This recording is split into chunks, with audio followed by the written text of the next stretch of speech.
안녕하세요. 화목한 예배에 오신 여러분 환영합니다. 기도하겠습니다. 하나님, 오늘도 기도로 하루를 시작할 수 있도록 인도하여 주심에 감사드립니다. 아버지, 오늘 이 말씀이 하루를 보내는데 계속해서 생각나게 하여 주시고 또 이 말씀대로 행하는 하루 될 수 있도록 인도하여 주옵소서. 예수님의 이름으로 기도드립니다. 아멘. 오늘 말씀은 사도행전 19장 11절부터 16절까지의 말씀입니다. 하나님께서 바울의 손을 빌어서 비상한 기적들을 행하셨다. 심지어 사람들이 바울이 몸에 지니고 있는 손수건이나 두르고 있는 앞치마를 그에게서 가져다가 앓는 사람 위에 얹기만 해도 병이 물러가고 악한 귀신이 쫓겨나갔다. 그런데 귀신 축출가로 행세하며 떠돌아다니는 몇몇 유대 사람조차도 바울이 전파하는 예수를 힘입어서 내가 너희에게 명령한다 하고 말하면서 악귀 들린 사람들에게 주 예수의 이름을 이용하여 귀신을 내쫓으려고 시도하였다. 스게와라는 유대인 제사장의 7 아들도 이런 일을 하였는데 귀신이 그들에게 나는 예수도 알고 바울도 알지만 당신들은 도대체 누구요? 하고 말하였다. 그리고 악귀 들린 사람이 그들에게 달려들어 그들을 짓눌러 이기니 그들은 몸에 상처를 입고서 벗은 몸으로 그 집에서 도망하였다. 성경 말씀을 보면 놀라운 기적들이 무수하죠. 기적이 일상인 것처럼 보입니다. 오늘 본문 말씀에 하나님께서 놀라운 기적을 또 행하시는 것을 보게 되는데요. 오늘 본문 11절을 보니까 하나님께서 바울의 손을 빌어 기적을 행하시는 것을 볼 수 있습니다. 바울의 능력이 아니라 하나님의 능력이라고 분명하게 밝히죠. 오늘 본문 12절을 보겠습니다. 심지어 사람들이 바울이 몸에 지니고 있는 손수건이나 두르고 있는 앞치마를 그에게서 가져다가 앓는 사람 위에 얹기만 해도 병이 물러가고 악한 귀신이 쫓겨나갔다. 하나님은 특별히 바울이 가지고 있는 손수건이나 그가 두르고 있는 앞치마를 통해서도 일하실 수 있는 분입니다. 하나님의 행하심은 진짜 놀랍죠. 손수건과 앞치마를 통해서 사람들의 병을 고치시고 귀신을 쫓으십니다. 의사가 등장하는 다큐를 보신 적 있으십니까? 우리나라에서 손꼽히는 똑똑한 사람들이 의사가 되죠. 그들도 생명 앞에서는 겸손해집니다. 최선을 다해 사람을 살리려 하지만 그 죽음의 문턱에서 생명으로 옮기는 것은 하늘의 도움이라고 그들도 고백하죠. 그런데 하나님은 손수건, 앞치마를 통해서도 사람을 살리십니다. 얼마 전 무엇이든 물어보살에 무속인 엄마와 딸이 나왔습니다. 피부샵을 운영하던 엄마가 무속인이 된 사연이었는데 귀신이 엄마와 딸을 너무 괴롭게 해서 어쩔 수 없이 신내림을 받았다고 합니다. 그냥 그것이 운명이구나 하고 받아들이는 그들을 보게 되는데요.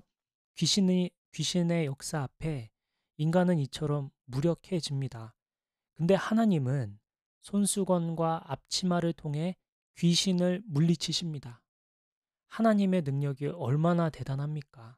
사람을 통해서 일하시는 주님, 사람이 아닌 손수건과 앞치마를 통해서도 일하실 수 있는 주님이십니다. 우리는 그 놀라운 주님께 부름받은 사람들이고 또 놀라운 주님의 자녀이죠. 그런데 왜 우리는 이러한 하나님의 능력을 누리지 못하며 살고 있을까요? 오늘 본문 마지막 13절부터 16절 함께 보겠습니다. 그런데 귀신 축출가로 행세하며 떠돌아다니는 몇몇 유대 사람조차도 바울이 전파하는 예수를 힘입어서 내가 너희에게 명령한다 하고 말하면서 악귀 들린 사람들에게 주 예수의 이름을 이용하여 귀신을 내쫓으려고 시도하였다. 스게와라는 유대인 제사장의 7 아들도 이런 일을 하였는데 귀신이 그들에게 나는 예수도 알고 바울도 알지만 당신들은 도대체 누구요? 하고 말하였다. 그리고서 악귀 들린 사람이 그들에게 달려들어 그들을 짓눌러 이기니 그들은 몸에 상처를 입고서 벗은 몸으로 그 집에서 도망하였다. 스게와라는 제사장 아들이 귀신 축출가 행세를 했습니다. 그런데 귀신이 말하기를 나는 예수도 알고 바알도 아는데 당신은 누구냐? 하면서 달려들어 몸에 상처를 입히고 또 그 몸에 상처를 입은 사람들은 도망을 하죠. 본문을 보니까 스게와 제사장 아들도 하나님의 능력을 누리지 못하며 살고 있는 것 같아요. 오늘날 우리도 본문에 나타나는 스게와 제사장 아들들도 하나님의 능력을 누리지 못하는 이유가 무엇일까요? 그것은 오늘 보면 13절에서 힌트를 얻을 수 있는데요. 오늘 보면 13절은 귀신 축출가로 행세하며 떠돌아다니는 이라고 말하며 소개하고 있습니다. 문제는 행세입니다. 척하는 것이죠. 오늘날 우리도 마찬가지 아닐까요? 약 6년 전 수많은 기독교인들을 회개하게 한 책이 한 권 있는데요. 카일 아이들먼의 팬인가 제자인가 라는 책입니다. 이 책 제목이 오늘 우리에게 중요한 질문을 던져주죠. 우리는 팬인가요? 제자인가요? 바울은 고린도전서 2장 14절에 개역개정으로 보면 육에 속한 사람은 하나님의 성령의 일들을 받지 않는다고 말합니다. 우리는 육에 속한 사람일까요? 성령에 속한 사람일까요? 우리는 세상 사람들과 다를 바 없는 사람일까요? 아니면 하나님께 사로잡혀 하나님의 사람답게 살아가는 사람일까요? 하나님은 손수건을 통해서도 일하시는 분이십니다.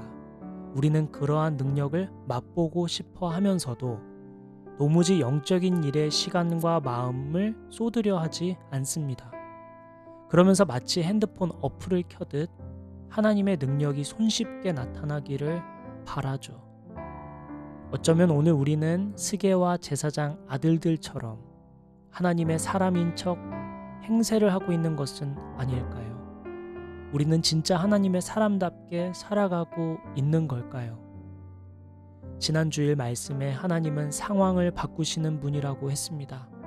하나님께서 상황을 바꾸시기까지 우리는 아무것도 하지 않고 손 하나 깐딱하지 않고 게을리 살아가고 있지는 않을까요? 거창한 것을 하려고 하지 맙시다. 하루에 말씀 한 장씩도 좋습니다. 하루에 기도 1분도 좋아요. 하루에 누군가를 살리는 말 한마디도 좋고 주님께 용서받은 자답게 누군가를 용서하는 것도 좋습니다. 우리 오늘 하나님의 사람답게 살아갔으면 좋겠습니다. 하나님은 오늘 우리에게 물으십니다.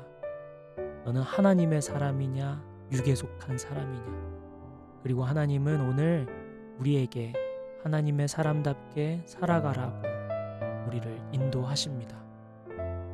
오늘 하루를 보낼 때 정말 하나님을 사랑하는 마음으로 하나님의 사람으로 살아가기를 바라는 마음으로 우리의 삶을 조금 바꿔보면 어떨까요? 하나님의 사람답게 오늘 하루를 보내보면 어떨까요? 이렇게 성령께서 인도해 주시기를 간절히 기도하며 우리 함께 나아갑시다.